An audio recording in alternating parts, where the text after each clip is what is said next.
Today, a post about fruits and the importance of fruits for breakfast as part of our life.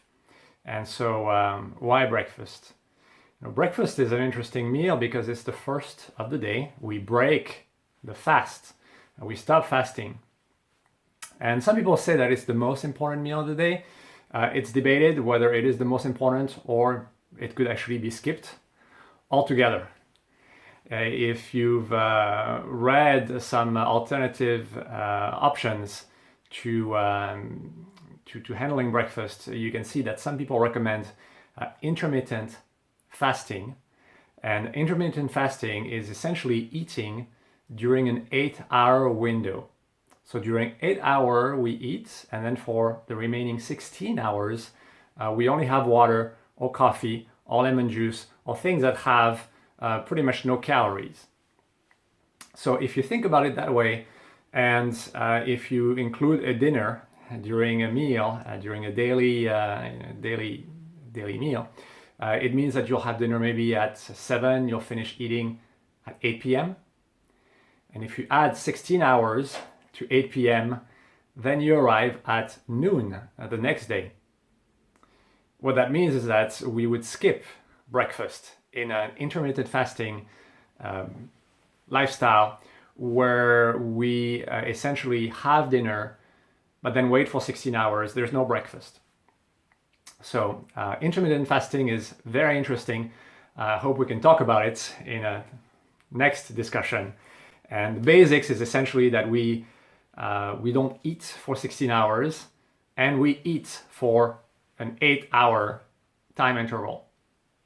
So that's one way to look at it. The other way to look at it is actually to skip the dinner. In which case we skip the dinner, we finish at 4 o'clock, and then from 4 p.m. until 8 a.m.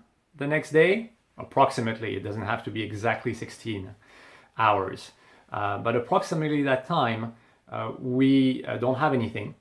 And then breakfast becomes the first meal of the day at, say, 8 a.m. Or before, if we have to get up early. And if it's 6 a.m., 14 hours is pretty good. So these are sort of, extremes of not having breakfast at all or not having dinner at all. So if we exclude intermittent fasting and we just have 3 meals, breakfast, lunch, and dinner, the next question is when do we get our fruits and vegetables? We have 3 meals if we just don't include snacks, and we look at lunches and dinners. And if you're social, we in our family we happen to be social because we often have dinner together at the table.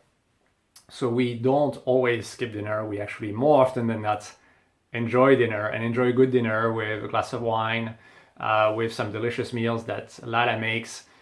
And our dinners are very varied. And as a result, the social aspect makes it such that we like things to be tasty. And this is the same for lunch. Sometimes, we're at work, there's a cafeteria. The cafeteria has only so many options.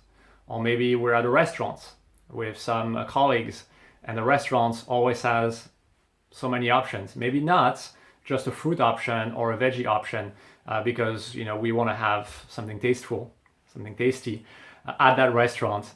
And as a result, we're not going to get the fruits for lunch, at least not a lot, and not going to get the fruits for dinner, unless that's what's part of it.